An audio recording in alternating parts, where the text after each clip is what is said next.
All right, guys, here we are. The map is Sanshorn Mist from ESV's map-making team. They do quite a good job, if I am able to say so. I really like the maps they put out. And on the right you're not. I side of apologize.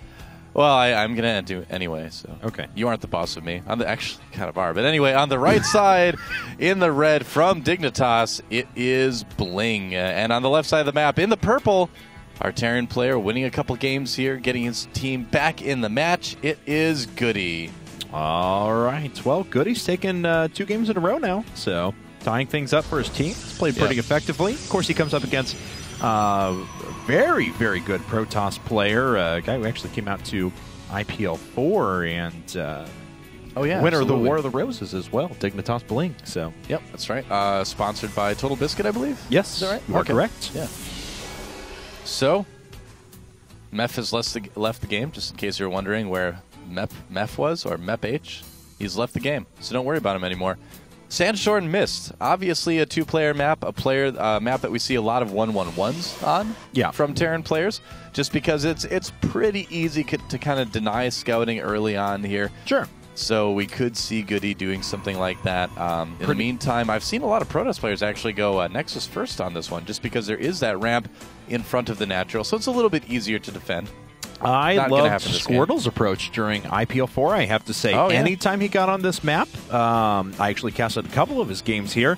He went Nexus first into 6-gate Robo and hit with a super strong attack that was right around about the 11-minute mark with the 3rd Colossus rallied out as the other 2 were marching across the map. So that's right. And it crushed MMA Amber and King Prime. Bringing back the 2-base Robo builds, yeah. This is a good map for it, though, specifically. So just as 1-1-1 is good for a lot of those reasons, this is pretty effective for quick Protoss attacks as well. The other thing, too, is that Colossi are definitely one of the best things against a 1-1-1 from Terran, whether it's a 1-base or a 2-base. So not surprising at all to see a lot of Protoss players going for that on this map. Now, BlinG could be eyeing up a Sentry Expand here, but he may have something else on his mind. We'll find out in a bit. I'm not sure what he's seen out of his opponents. Nothing yet. Hasn't scouted. Taking a cue from his teammate Show. GoOdy gets a good idea of what is going on, but he himself is putting up a reactor here. Okay. And he pulled guys off gas as well, so this will just be a really fast command center. It's actually what we were talking about a couple games ago. Yeah, this was really popular on NA and TVT for a while, but I haven't seen it too often in TVP. I kind of like it, though. I mean, a lot of people will go reactor first 2 barracks expand in TVP, but you'll be able to get out enough Marines to pretty much defend anything if you do it this way, too. Even if your opponent does something like send, early Stalkers and Zelts across the map, you should have enough Marines to defend, and maybe you need to pull like 2 or 3 SCVs, but a lot of times you don't need to. So yeah, it's a good opening from GoOdy. He's getting his bunker at the right time too, so he's not going to have anything to worry about. Well, I mean, dignitas.BlinG isn't being aggressive anyway, but if he were playing against an aggressive Protoss player, he'd be fine with this opening. Sure. And BlinG, pretty predictably, is going for a 1-gate Sentry Expands off of this, and gateway number 2, and potentially 3 here in just a bit as well. I'll be curious to see what sort of tech choices he makes going on, how quickly he puts up the Robo, does he double forge, what is going to be his path from here on out. Well, it's kind of cool that there are so many options for players right now in StarCraft 2. I mean, I was talking to, I was talking to somebody, it might have been you, it might have been Axelav the other day, about how StarCraft 2 is kind of in this period of experimentation right now, where we're seeing players kind of across all matchups really try a lot of different things, and it's interesting to see. I mean, it has to happen, obviously, for the development of the game. We tend to see sometimes a little bit sloppier games because of it, because players are still, relatively figuring things out. But it does make for a lot of entertainment from a viewing standpoint, so I like it. Ooh, this SCV is going to see quite a bit. Yeah, no kidding. Gets a great scout of his opponent. Of course, not going to see too much out of the ordinary. It is important to note that the 3 gates were done before Robo came up, so he didn't decide to go 1 gate, then Robo, which is a little bit greedier than just going for 3 gates, but it does give you better vision of the map. But nonetheless, pretty good scout for GoOdy. And as a result, puts up a couple of bunkers. Yep. Doesn't see any Robo, so that does kind of help influence his decision a little bit, I'm sure. Yeah, very much so. Yes. Fast stim for GoOdy, so he will just have kind of a strong bio for us when it's all kind of said and done. This is the one matchup where it's not so great to go mech in. I mean, there are options out there if you really, really want to mech in TVP, but it just hasn't been figured out well enough yet in StarCraft 2 to be all that great. I think, like, there are maybe less than 10 players out there, 10 pro players out there that can really make mech work consistently in TVP. Joey, you are making Artosis cry somewhere. This is... Oh, I think it certainly could be in the future. I would hope it would be, and I know some players that are working on it, but yeah. You know, right now in the current TVP metagame, it's just not going to be quite as good. And BlinG throwing down his robotic facility along with an additional 2 gas, so kind of interesting to note, as he'll be investing a little bit more into tech right now, which leads me to believe we could see Forges. I mean, especially if he starts mining from that gas right away. Could throw down, though, could throw us for a loop and decide to throw down gateways number 4, 5, and 6 and start that Colossus production pretty soon, but of course we'll see that Robo Bay here momentarily. Yep, definitely true. Not a lot else going on GoOdy's side as well. Oh, wait, did I see probe that wasn't working? Robo Bay into Forge. Did you? I think so, down at the main. You gotta chase that guy down. Oh. No, he went back to work. All right. Okay, good. Good, I was going to have to let BlinG know. You know, I mean, you can't have those probes slacking off, right? So, like you mentioned, there is a robotics bay and a forge on the way. So, yeah, this could be a pretty similar build to the one you're describing here. Yeah, as, I mean, when he decided to put down gas 3 and 4 at that time, it clearly told me that he was looking to go for a little bit less aggressive strategy, and indeed, +1 weapons is now coming out. So, yep. On his opponent's side of things, taking a look, GoOdy has those 3 bunkers up, missile turret as well, really doesn't want to die to anything cheesy up at the front, and is working off of 3 barracks and a reactor starport, so things pretty normal right now. Yeah, both these players playing a pretty hardcore 2-base at the moment. GoOdy especially getting a ton of upgrades and medevacs, you know, on the way. And what is this? Does he already see? This? Oh, he does. He did see wow, the Robo Bay. Scanned, saw everything. So yeah, getting that second starport immediately to get enough Vikings out to defend. But it looks like BlinG is going to see that right away. Now, will he continue with this attack? Or will he possibly throw down something like a Twilight Council and try to expand out of this? I'd imagine he's going to continue to go for it, but he's going to have to know now that GoOdy knows what's coming.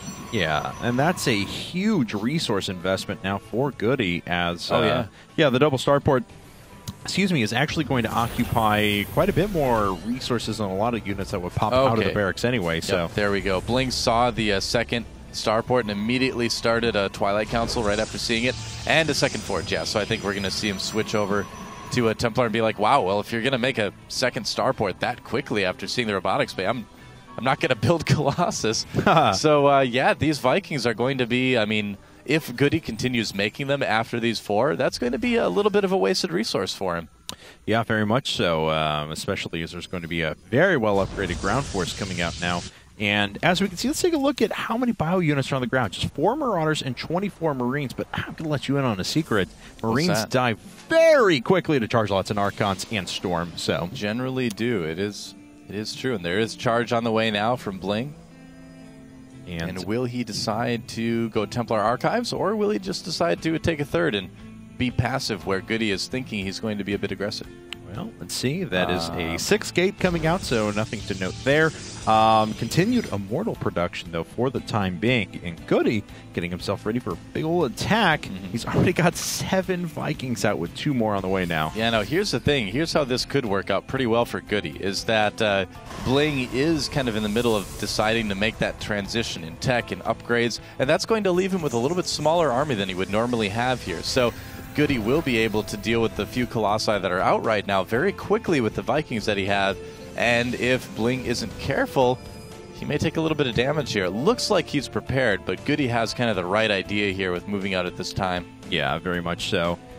So let's see here now, as BlinG, he's got a good amount of forces up, has those sentries with pretty full energy as well, so we'll be able to chain Guardian shields and throw down a couple of force shields, and GoOdy's like, aha, your Colossi are dead! Oh, there's a lot of anti-there. There's just one of them. Yep. All right, so the Colossi immediately dead. And charge just finishing right now. In fact, yeah, those force fields, I'm sure, just to kind of let him get a little bit more time. 1-1 is very close to finishing as well. Actually, 2-1. 2-1, yeah. Oh, no, that is 1-1. That's the, no, that's ground weapons too. Right. Yep. I can't read, apparently. All right, here we go. Goody attacking, good force field trapping a lot of those Marines against the charge lots. Those were actually very well done force fields. There's lots of Zealots to get in just the perfect amount of force fields because the Zealots are going... You want your Zealots to basically die as soon as the force fields run out so they're not wasted units afterwards. It's a mark of perfect force fields, and BlinG certainly hit that, crushing that force. Wow, very well done. Yep, the Templar Archives finishing up now as well, getting his upgrades. He has easily dealt with this attack from Goody. Goody is not, dead or anything like that, but he's going to have to kind of play for a little bit of a longer game here. You can see he threw down a Ghost Academy, threw down his armory, threw down a command center. Yeah. So, knowing that he's going to need to be the one on the defensive for a little while here. And he did recover all of his bunkers back at home, so unfortunately... Like any terrible... Why do... There's no need. There's really no need. Do you really need the minerals that badly? Well, apparently Goody did, but now he's going to come to regret it. So, as SCV dies at the front, it looks like BlinG sees that this is his opportunity. Going to make his way in right now. Landed Vikings, not the best units in the world against what BlinG is bringing at him. Good number of workers have gone down. The Zealots have all been cleaned up, though. No reinforcements making their way in. And the Marauders weren't really in range of the Immortals to begin with. The next engagement, it may happen, but those it was a good decision there by BlinG to turn around for a second. I think he's going to wait for another round of warp-ins. He did warp in about 5 Zealots there, but just didn't move them in time. But now with the second round of Templar, I think he's going to make some Archons and move in and try to get a bit of a killing blow here against Goody. And he's going to be in pretty good shape to do it, too. Yeah, good decision out of him. He had banked a lot of extra gas, so he's like, all right, expand Templar, let's go. And he will indeed have quite a few Archons to help buffer this force. And Goody's actually down to 35 workers. He's lost 23 now, most of them in that last attack. So this is going to continue to snowball a little bit, so we can see BlinG up by 17 supply and a base for the time being. Yeah, when you win a fight to the extent that BlinG did, you're just going to be in a fantastic spot. And in TVP, a lot of times that means that you might be vulnerable to a counterattack. Goody looks like he's not going to wait around, though. He's going for it. Whoa! Nice feedbacks on some of those medevacs. That was really well done. Those medevacs are going to be a non-issue. Finally, a few more making their way up to the front. These Immortals are getting such a better engagement this go-around. The Marauders were all up the front. Look at the kills they're racking up. 35 kills between those two Immortals. Wow, and the Zealots were stuck a little bit behind, but it just doesn't matter. Too many high-tech units that are too good against Bio and Marauders for BlinG. GG, and BlinG takes the game and takes the lead again for Dignitas. So now